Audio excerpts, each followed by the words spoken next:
Normalmente eu trago uma imagem aqui no comecinho dos nossos vídeos. Eu já trouxe Hogwarts, já trouxe a ponte da Enterprise, mas hoje, depois de ver o noticiário, eu achei melhor trazer essa, que fala sobre defender a universidade pública. E como é importante, né, gente? Acho que esse momento que nós estamos vivendo, em que existe uma onda no mundo de obscurantismo que traz a gente, ou que tenta levar a gente para antes do iluminismo. É importante a gente reforçar a universidade pública como lugar de formação de gente em todas as áreas da ciência, das artes, de profissionais que possam efetivamente transformar o mundo num lugar melhor. Então, é essa mensagem que eu queria deixar aqui para vocês hoje. O conteúdo do nosso vídeo é sobre o que eu li nas respostas dos testinhos de vocês. Eu gostei muito das respostas, tem respostas muito legais, mas tem algumas coisas que eu achei que eu podia melhorar apresentando o conteúdo que eu vou mostrar para vocês a seguir, tá bom?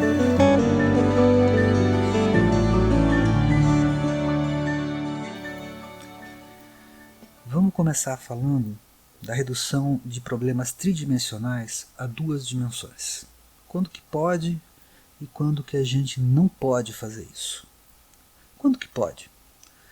Pode, por exemplo, quando você tem uma linha de transmissão que tem um perfil constante ao longo de um certo eixo. Você tem uma simetria de translação, uma simetria longitudinal, que mantém o perfil constante e a descrição do perfil não depende dessa coordenada. Nesses casos, nós conseguimos restringir o nosso problema a duas dimensões e resolver bem. A solução ela permanece sendo uma solução tridimensional, mas independente de uma das coordenadas. Mas na maioria das vezes não dá para a gente fazer isso. Por exemplo, eu vou dar mais uma vez, eu vou mostrar para vocês o anel de aterramento de Taipu. O anel de aterramento de Taipu ele é um círculo, né? Mas ele não representa uma superfície fechada. O problema, ele, do ponto de vista tridimensional, você consegue escapar do lado de dentro, se você estiver em pé do lado de dentro do anel de aterramento, você não tem que atravessar o metal do anel para sair. Você passa por cima, se quiser fazer um túnel, sei lá, mas você não precisa, você não atravessa a parede metálica. O anel de aterramento é uma linha fechada, mas não uma superfície fechada. Para valer a lei de Gauss, você tem que entender se ela está descrevendo uma superfície fechada. Então, aí não é o caso. A lei de Gauss ela é uma consequência da lei de Coulomb. Eu deduzi isso, a gente viu isso já. Né? É uma consequência da lei de Coulomb, e a lei de Coulomb ela é inversamente proporcional ao quadrado da distância até as cargas. Esse quadrado da distância da lei de Coulomb é que faz valer a lei de Gauss e o divergente ser nulo, onde o espaço não tem densidade de carga, a densidade de carga é zero.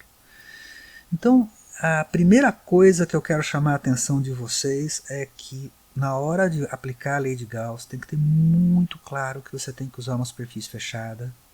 Essa integral que você está vendo aí é uma integral de superfície fechada que diz que o fluxo elétrico que sai da superfície é igual à carga total que tem dentro, dividido por epsilon zero se você estiver usando o sistema internacional. Tá bom? Então essa é a primeira coisa. Segundo, vários de vocês apontaram nas soluções do problema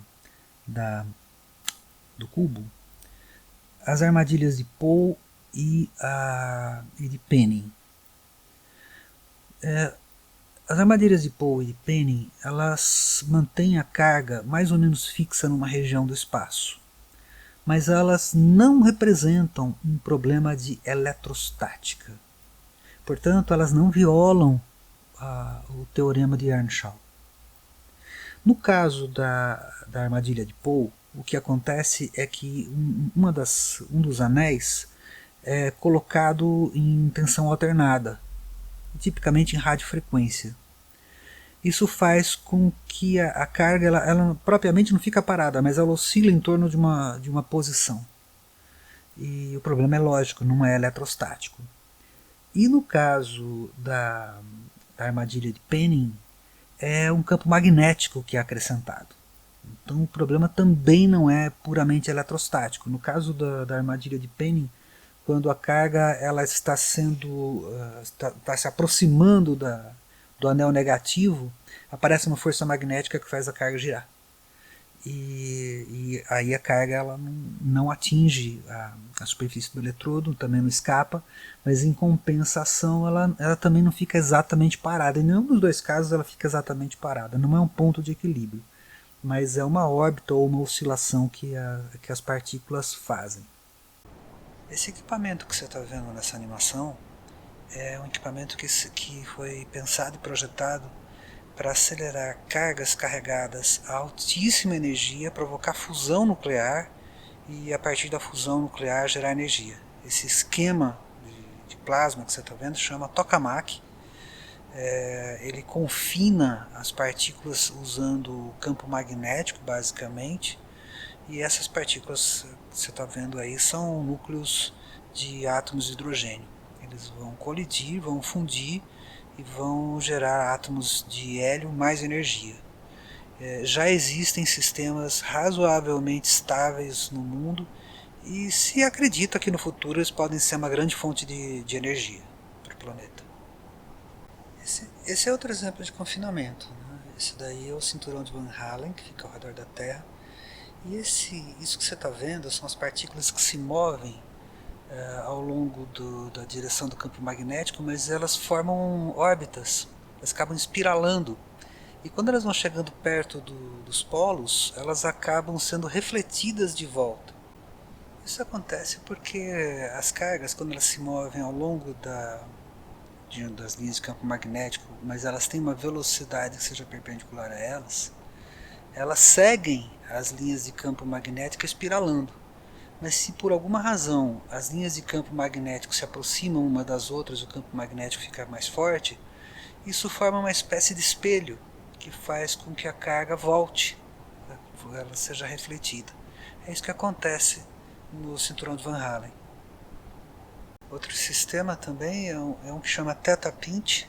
Já teve esse tipo de equipamento instalado na Unicamp. Essa é uma foto, vocês estão vendo, olha o pesquisador ali. Vamos olhar mais de perto, atenção, estão conhecendo? Muito bem, sou eu mesmo, é minha tese de doutoramento. Minha tese de doutoramento eu construí uma máquina de plasma chamada Theta Pinch, e com essa máquina aí eu produzia estados altamente ionizados de átomos dentro da câmara de plasma do Theta Pinch. Terceira coisa que eu queria comentar com vocês é que quando a gente resolve um problema de eletromagnetismo, sempre nós vamos nos deparar um momento ou outro com as linhas de campo. Por enquanto nós só vimos as linhas de campo elétrico, mas tem linhas de campo magnético também. As linhas de campo elas preenchem todo o espaço. Elas só não penetram dentro de condutores ideais. Quando você delimita uma superfície fechada, diz que ali tem um condutor ideal. Mas não existe aquilo de uma linha de campo no espaço vazio, ela terminar de repente, ou ter uma região que não tem campo elétrico ou campo magnético, se o espaço é aberto, se o espaço é livre. Então elas, mesmo sejam muito fracas, elas vão preencher o espaço. Então você deve imaginar que o fluxo elétrico, isso que eu queria falar para vocês, quando você vai tratar de uma questão de fluxo elétrico, por exemplo, se você tiver uma lâmpada, eu estou falando isso porque a gente lidou recentemente com a publicação da norma brasileira IEC, a BNT IEC CISPER 15, que é uma norma que trata de lâmpadas. E nessa norma, ali pelas tantas, ela fala de 3 caminhos que podem ser os caminhos de uma perturbação eletromagnética. Um dos caminhos vem pela fiação que vem da rede. Então, ali pode ter uma perturbação conduzida que pode provocar uma interferência que a lâmpada pode mandar para o ambiente ou que ela pode receber do ambiente, mas nessa norma basicamente o que ela está tratando é de uma perturbação que a lâmpada emite. A outra forma que ela pode transmitir uma perturbação é através de algum sistema de controle da lâmpada.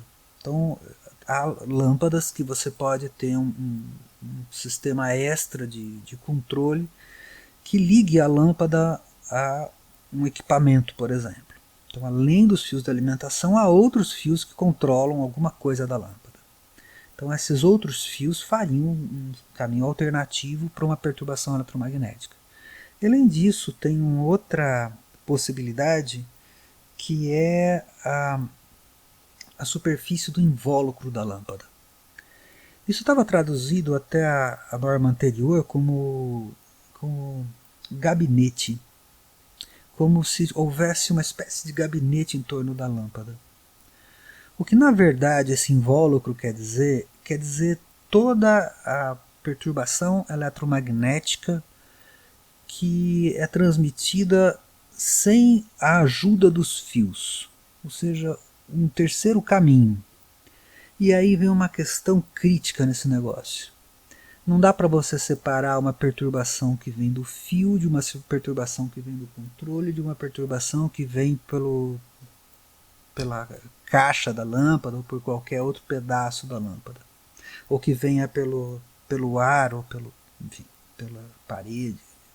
Não tem. O conjunto todo eletromagnético é um conjunto de condutores e que tem capacitâncias parasitas, indutâncias parasitas, muitos dielétricos que acumulam energia, campos magnéticos, materiais ferromagnéticos nas proximidades que, de uma forma ou de outra, dirigem os campos elétrico e magnético, inclusive os campos que carregam energia que vem da fonte externa, os campos que carregam energia que vem da geração de energia e que chega até a nossa casa. Então a norma, a BNT CISPR 15, ela tem basicamente, né, essas três portas que estão marcadas aí na figura. Essa daí é uma imagem da norma. São as portas de rede com fio, que inclui a alimentação da rede, a porta local com fio, que tem os outros controles, e o resto está nas portas de invólucro, que tem principalmente a energia irradiada, né, sem suporte de fios, mas inclui também interfaces com fio menores que 3 metros. E aí, por que isso está aí, né? Por causa disso que a gente está acabando de dizer, onde começam, onde terminam os equipamentos, não é mesmo? Pedaços do equipamento que podem eventualmente, inclusive, emitir radiação, né?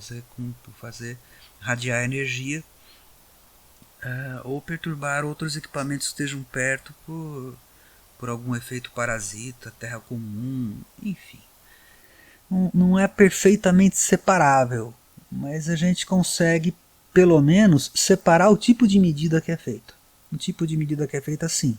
Então você pode medir uma corrente no fio usando uma rede fictícia que a gente chama, ou uma rede artificial chamada LISNE, ou com o mesmo tipo de equipamento os dispositivos de controle, ou com uma antena para a gente fazer a recepção de um sinal que é emitido, mas não é medido pelos fios. Mas todos eles sofrem interferência de todo o entorno da lâmpada.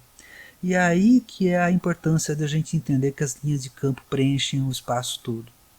Nós vamos ver ainda nesse curso que a energia elétrica ela circula por fora dos fios, não por dentro deles. A energia que entra para dentro do fio ela é perdida completamente. A energia que vem de uma fonte até uma carga, ela circula por fora. Isso a gente consegue calcular usando uma ferramenta chamada vetor de Poynting. Isso inclusive tem no Feynman Lectures on Physics, que eu já falei desse livro para vocês. Então a ideia de que as linhas de campo estão por todo lado significa para você que você deve se preocupar com todo o circuito, com todo o entorno, com a caixa do circuito, com o que tem perto e onde é que ele vai ser usado. Tá? É disso que eu estou falando. Então, tudo está imbricado nessa história. E finalmente eu queria dar um toque para vocês, que aí já não é tanto de engenharia propriamente dito, mas é algo talvez mais profissional, que é o seguinte: quando você for escrever alguma coisa, pense como o seu cliente, o seu chefe e o seu professor vai ouvir o que você tem para dizer. Tá? Isso é muito importante de você pensar, porque quando eu estou corrigindo os teus exercícios e eu vou dar nota, eu quero ver se você conseguir mostrar o que você sabe. Tá? Mas isso sou eu, sou professor, né? Porque eu tenho essa tarefa. Teu chefe vai ter outra tarefa, teu cliente tem outro olhar para você. E é uma questão de maturidade, inclusive, você ter essa troca, né? Você poder entender o que o outro está esperando, o que o outro está querendo. Isso é importante para você profissionalmente ter um bom desempenho. Tá bom? Era isso aí. Valeu.